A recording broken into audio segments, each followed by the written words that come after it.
Hello my dear students, once again I welcome you all to your history online class. So again in today's class we will be doing the continuation part of your 6th chapter from your history portion, that is known as the Tughluq dynasty and the Lodi dynasty. So in the previous chapter I have taught you, or I have given you an explanation with lots of information regarding the first ruler of the Tughluq dynasty known as Tughluq, followed by his son known as Khan, or even Muhammad bin Tughluq. But in today's class we will be dealing with the third as well as the most important king of the Tughluq dynasty, and followed by the next dynasty known as Lodi dynasty. So let's start the class. So today's class we will deal with the first topic, that is known as Tughluq. So Tughluq was the cousin of Muhammad bin Tughluq, and he also played a very important role after he ascended the throne in the year of 1351 CE, where he made lots of improvement, lots of changes with different types of system under different departments under the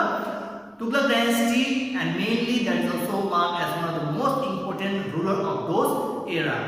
So the next topic we see that what were the main reduction that he did with the taxation of dough. But if you remember that how Muhammad bin Tughluq, he used 3 experiments, and all those 3 experiments were a total failure. The first we see that how he also raised the taxation of dough when there was a famine. But here we see that how Tughluq, he reduced the taxation under the dough region, and lots of help was been given to the agriculture. Overall the system towards farmer or the peasants in order to give lots of loans with lots of good advice and support.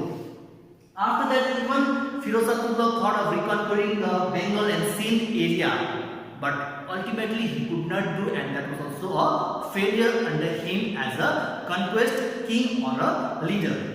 Next we focus on what were the welfare measures, that means what were the new kinds of innovative steps that was taken by Tughluq in order to raise lots of instruction, get lots of impression from all those kinds of subjects, and that became one of the interesting fact about Tughluq. So first we see about different types of foundation with lots of cities, towns, and that made him one of the most important king, thinking more for the subjects compared to the other 2 kings of the Tughluq dynasty, that is known as Tughluq and the Muhammad bin Tughluq. So here we see about the foundation with a new city known as Firozabad, followed by Fatehbad, Jaunpur, Firozabad, and even he made 50 madrasas. So madrasas, as you all know, it's like institution, a big hall where lots of education processes are being given on the topic of Islamic religion. And as we all know, the founder of Islam religion known as Prophet Muhammad, and even his friend Abu Bakr spreaded the messages of all those kinds of important teachings of the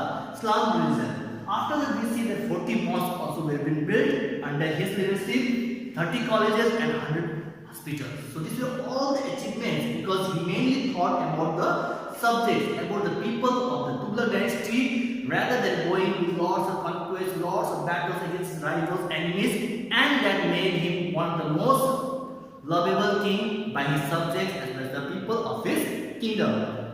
Next we see that ultimately it was a time in the year of 1380 CE when he finally had to, he was been killed or he died, and later on we see that how Amir Timur, he invaded in the year of 1398 CE with lots of disintegration of the empire, taking lots of causes against those kinds of Tughluq dynasty. So that came to the end of Tughluq dynasty in the year of 1380 CE after the death of Tughluq. Next we see with the new dynasty known as Lodi dynasty. So under the Lodi dynasty, it mainly happens that we mainly focus on the 3 kings. First Balu Lodi, second Sikandar Lodi, and third Ibrahim Lodi. So these were in the chronological order because whenever we study about kings, whenever we study about the rulers, we mostly see that it comes under the monarchy system.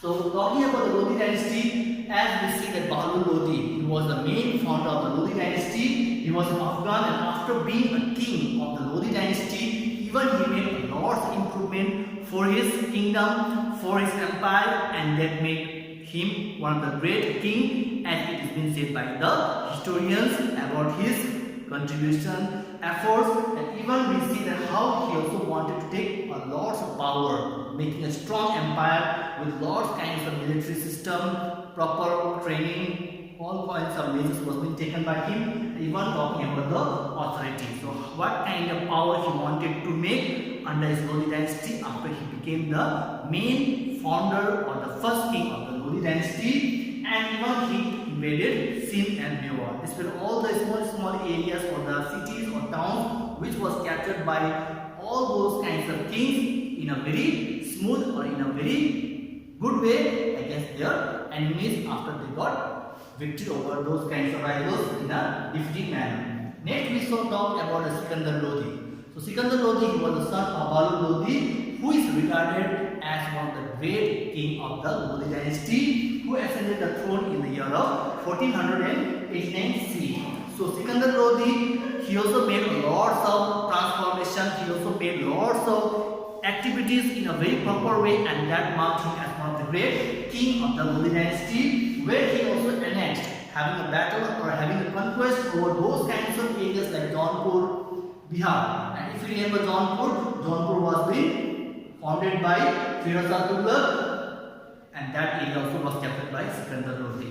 And finally we talk about the third as well as the last king known as Ibrahim Lodi, who also ascended the throne in the year of 1517 CE. But Ibrahim Lodi was not like his father Sikandar Lodi or like Bahadur Lodi. He was completely different, and he just wanted to use lots of power, not thinking well for the subjects or for the people, and ultimately we see how there was also a conspiracy made against Ibrahim Lodi by Alam Khan, who was uncle, as well as Daulat Khan Lodi, who was also the governor of Punjab. So here we see again the topic of Ibrahim Lodi, that how lots of rebellions were against Rana Sanga, who was king of the Mewar state or a city. And finally it was a time when all the subjects, all the officers were harassed by the steps or the measures solution taken by Ibrahim Lodi, and finally they decided to invite Jainuddin Babur, who was one of the great kings during those times under the Kabul state. It was invited by Alam Khan, who was the uncle, and Daulat Khan Lodi, the governor of Punjab. They invited Babur to come to India and invade India.